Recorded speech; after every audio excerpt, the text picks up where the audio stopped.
ये कार्रवाई के लिए आवेदन दिया था।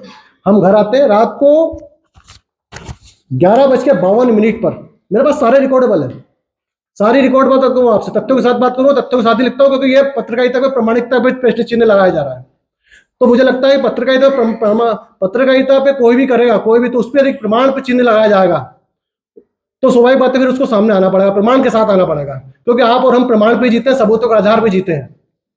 मुझे उसको 5:30 पे उसका कॉल आया था, फिर उसके बाद में उसका 11:52 पे मेरे पास कॉल आता है, ये भी रिकॉर्डिंग है मेरे पास में, 11:52 की भी मेरे पास रिकॉर्डिंग है उसकी, 11:52 की, 5:30 के बाद में 11:52 की भी रिकॉर्डिंग है।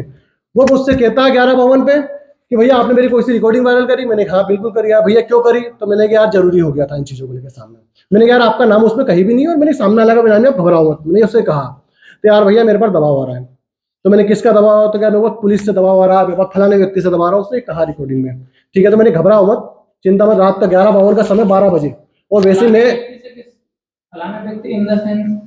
नाम बताऊंगा आपको, नाम बताऊंगा, मैं नाम बताऊंगा, उसका नाम भी एक्सपोज करेंगे अपन, ठीक है, क्योंकि उसकी सुरक्षा का सवाल भी है, 2 लोगों की सुरक्षा का सवाल है, 2 परिवारों की सुरक्षा का सवाल है, इसलिए मैं नाम भी बताऊंगा आपको।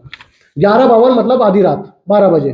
12 बजे मुझे लगा कि मैं वैसे इस माहौल से निकल के आया, तो मैं घर से निकलना संभव नहीं था, मेरे घर वाले निकलने नहीं दे सकते थे।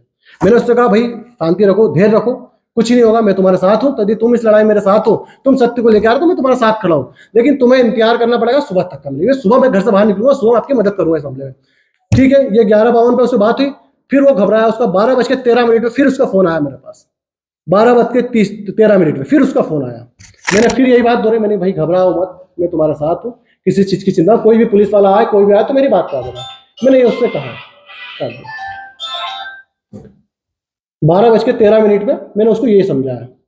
फिर 12:24 पे फिर उसका फोन आया, 12:30 बजे तक, तो भी मैंने उसे ये समझाया। 3 बार कॉल, 3 में से 2 रिकॉर्डिंग, तीसरी रिकॉर्डिंग मैंने नहीं करी। तो मैंने टप्पी का, मैंने सोचा चिंता मत करो, ठीक है, ये सारी चीजें। अंत में मुझे लगा कि मुझे मेरा मोबाइल बंद करके सो जाना चाहिए। मैंने मेरा मोबाइल बंद करा, स्विच ऑफ करा और मैं जाके सो गया। सुबह जैसे नहाया धोया, फ्रेश हुआ, उसके बाद मुझे लगा कि मुझे उस शख्स से बात करना चाहिए। मैंने 10:06 पे उसको 2 बार कॉल किए, उस शख्स को। उसने दोनों बार फोन नहीं उठाया। मैं मामले को समझ गया कि रात को जिस शख्स पे दबाव था, जो इतना घबराया हुआ था, जो रात को 12:30 बजे मुझे फोन लगा रहा है, कमल भाई आपके कारण मेरा क्या हो गया, तो मैं समझ सकता हूँ मेरे कारण एक व्यक्ति मुसीबत में पहुंच चुका था। उस पर गहरा दबाव था, क्योंकि वो उस मछली कांड के लोगों को जानता है, वो गवाह था, वो मछली कांड के लोगों को जानता था, जिसने वो कांड किया वो उस लोगों को जानता था। मैं तो अज्ञान था, मेरे पास तो उस दिन ही अचानक मामला सामने आया है, अचानक मामला सामने आया है।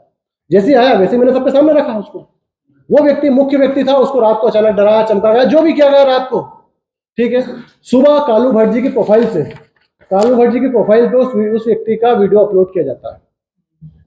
ये आपने सभी ने देखा ही है, वीडियो अपलोड किया जाता है।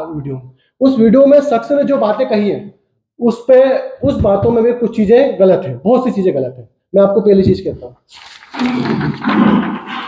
एक तो वही शख्स ने जो वीडियो में